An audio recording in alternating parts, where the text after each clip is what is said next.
Si devenir parent n'a rien de reposant dans les premières années, celles qui suivent sont aussi intenses dans un autre genre.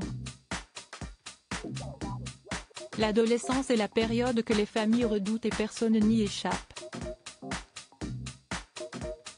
Que l'on soit célèbre ou non, de tout milieu confondu, l'entrée dans l'âge ingrat est une période délicate qui mène bien souvent au conflit.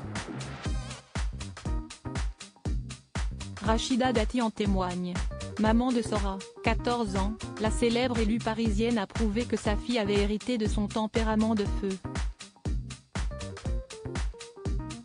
Quand la jeune fille n'est pas contente, elle le fait savoir et tous les moyens sont bons.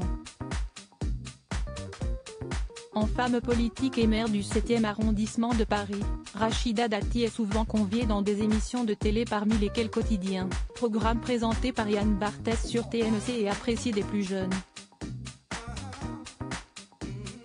Un exercice qu'elle pratique le moins souvent possible, consciente des conséquences qu'il aura sur sa relation avec Sora. Chaque fois que je passe dans Quotidien ou dans une émission que regardent les ados, elle me fait la tête pendant une semaine, précise-t-elle au point. FR. Elle trouve que Jen fait trop. Elle est gênée devant ses copains le lendemain au collège. Pas question de lui imposer ça. Sora, petite protégée de Rachida Dati si elle a hérité de la force de caractère de sa célèbre maman, l'adolescente l'a également construite à cause des nombreuses attaques dont elle a été victime à l'école. Elle a notamment subi du harcèlement moral de la part de ses camarades, un fléau qui l'a conduite tout droit à l'hôpital à l'époque, c'était très gênant. J'ai essayé de la protéger de ça mais elle a vécu toute sa scolarité de primaire en changeant d'établissement tous les ans.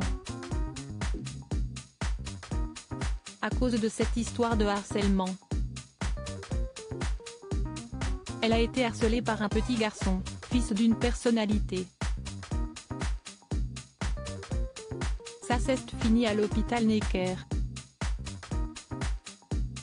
Est-ce que si est ça, la liberté de la femme ? Qu'on s'attaque à cette petite fille ? Confiait Rachida Dati en 2021 sur France Inter.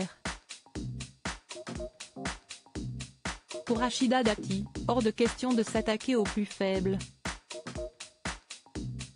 Si elle accepte volontiers les critiques et les coups bas à son égard, on ne touche pas à sa fille. J'ai échappé à la violence, la brutalité, à des attaques, à des conditions matérielles épouvantables. Je travaille à plein temps depuis l'âge de 14 ans. J'ai eu cette petite fille dans de bonnes conditions. Je me dis, pourquoi veut-on la détruire ?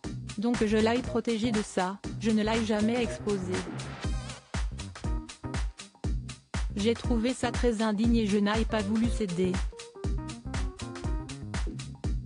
La limite a été la santé mentale de ma fille. Une mère avant tout.